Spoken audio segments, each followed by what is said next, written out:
Well, hi everybody, it's Gail and back for video number 3, and this is where we're going to wrap it all up. It's starting to take shape, don't you think? Okay, so let me take my glasses off. I'm going to start with eyebrows, and then we're going to walk through the eye design all the way to finish it up with mascara. Okay, so let's go ahead and get started with her eyebrows. And know that I used to wear dark blonde eyebrow pencil and dark blonde brow tint. And since I have more salt and pepper hair now, I stepped away from those colors because I thought that they just didn't complement the natural coloring of my hair any longer. So if you've got clients that are salt and pepper, try using the brown to brunette precision brow pencil and the brown to brunette, the brown to dark brown or black brow tint. Okay, so let's first start with the brow. And all I do to figure out where my brow starts is I just hold the pencil up to the corner of my nose, to the corner of my eye, and that's about where my brow should start. I actually have a whole video on how to do the brow thing, so that's just a quick update there. Then where should my brow end? Again, holding the pencil outside corner of my nose, outside corner of the eye. That's about where the eyebrow should end, over there. In the arch, if you were to hold the pencil right over, looking straight on, over the iris of your eye, that's about where your arch should be. So just using the precision brown pencil in dark brown, I go ahead and add little feather strokes as if they were brow hairs. You can actually make a mark with your pencil if you've just done this for the first time. I make a lower line and go to the outside corner, and then I come back with my pencil and I make an upper line. And then I fill in a little bit with the pencil, just little feather strokes. Super simple. Yep, looks like I got it on good. And this over here looks like I could use a little bit more fill-in. So one side's already done. Then the next thing that I use is from our Mary Kay microfiber brush collection, the best brushes on the planet. I use what's called the spoolie brush with a little definer on the end. And I just go through and I comb that lead so it looks like natural hair. Just comb it a little bit. I might go back and add a little bit more to it. So it looks like it, your brows never match. They should just come close, but they're never going to perfectly match. Okay. Now, after that step is done, I want to now add on my brow tint, and I'm going to be using the black brown brow tint. Now, I notice that often there's a little bit too much on the end, so I go back and kind of wipe the tip a little bit so I don't have too much on. And then I just very featherly add a little bit of brow tint to my eyebrow. I just lay it right on my eyebrow hairs, just a little bit. And see how that just adds a little bit of not only dimension, but adds a little bit of extra color. A little bit of brow tint goes a long way. Then using the spoolie end of the brush, again, I just go back and I brush my eyebrow hairs in upward outward motion and then calm them down. If you get a little bit of brow tint under the eyebrow, no problem. We also have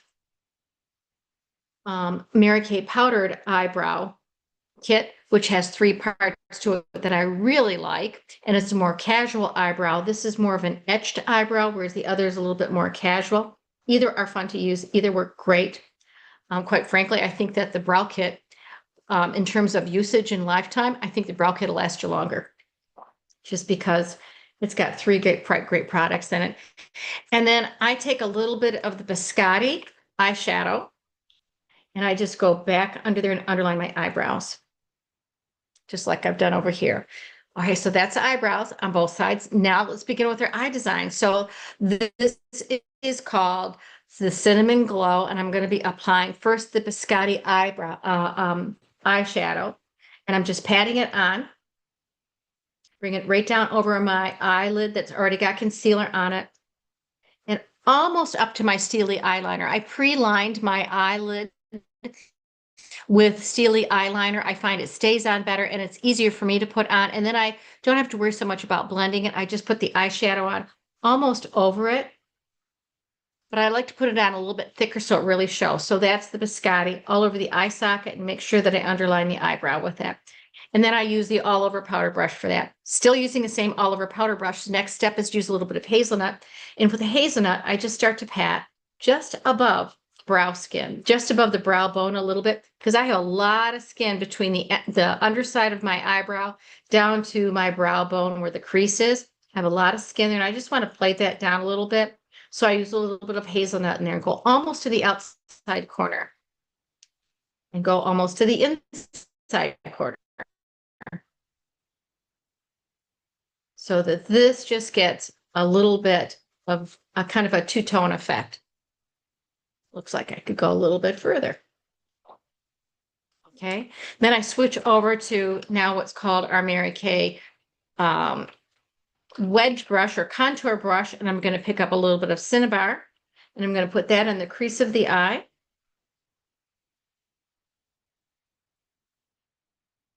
I'm just really patting that on in the crease of the eye. So you can see it's not real softly, not well blended. Then I'm going to move to my contour and use espresso and pick up the espresso. And that's going to go in a hard wedge in the corner. Hard wedge meaning I'm going to put a lot of espresso in the corner. And then whatever, clean the brush a little bit, and then I'll just kind of soften that blend a little bit from the Cinnabar hard espresso in the corner. And then just kind of bring that over the whole eyelid. So the whole eyelid looks like it's almost with the espresso, but it's just, it goes from dark to light as I pull it across the eyelid. So you see there's just a little bit of lightness from the biscotti coming through, just jumping through just a little bit. Okay, and then a little bit in the corner right over there. Then, okay, now, if you look carefully at my eyes, the inside corner of my eyes are a little bit droopy here.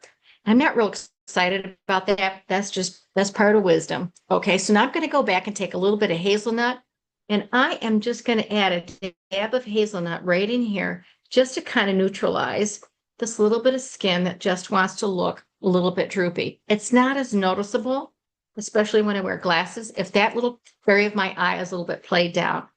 Now let's play a little bit with concealer. So using the very light ivory concealer and my concealer brush, looking for it here. I don't have my fingertips on it. Nope, so I'm going to just use actually the wedge edge of my spoolie brush because it's clean. And I'm going to put a little bit of that light ivory concealer on the right inside corner of my eye. And then with my finger, I'm just going to pat it for a second, just to lighten up that inside corner of the eye a little bit right there.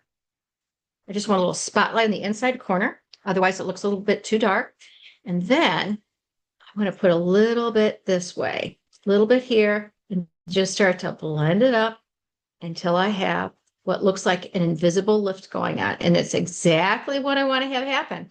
A little bit of an invisible lift on the outside corner of my eye. And that just kind of covers over the Cinnabar eyeshadow that came down. Just kind of a gentle lift. That's that. Next step, it's time for mascara. So I'm using the Mary Kay Ultimate Mascara, and I'll put on a couple, three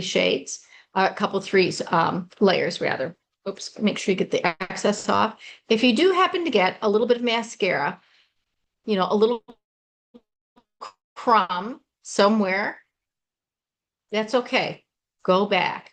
Now you can lay this on and roll your brush.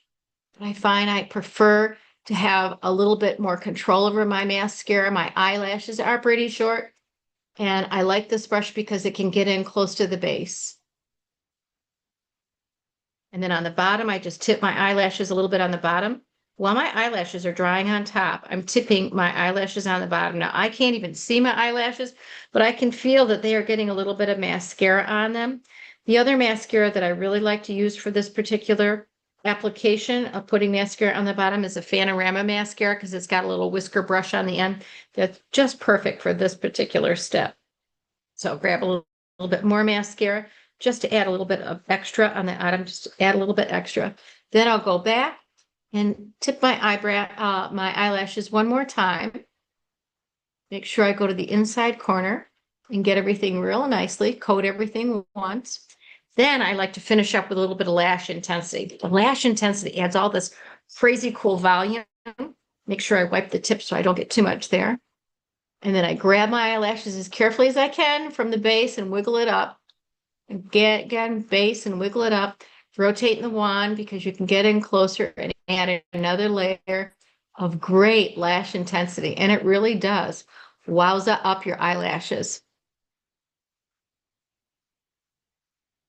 I mean, you saw what we started with. Isn't that something? I like to put a little bit thicker mascara to the outside of my eyelashes versus the inside. Maybe I can tip them on the bottom. Sometimes I can, sometimes I can't. Sometimes I add crumbs to it, which I just did. So I'll let that dry for a minute and then I'll pick that back up. I'll use my little contour brush and just pick that up a little bit from the crumbs. The nice thing about the mascara is that once it dries, it just flakes right off.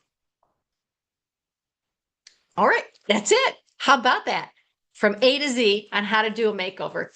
Actually, how to do your cinnamon glow eyes.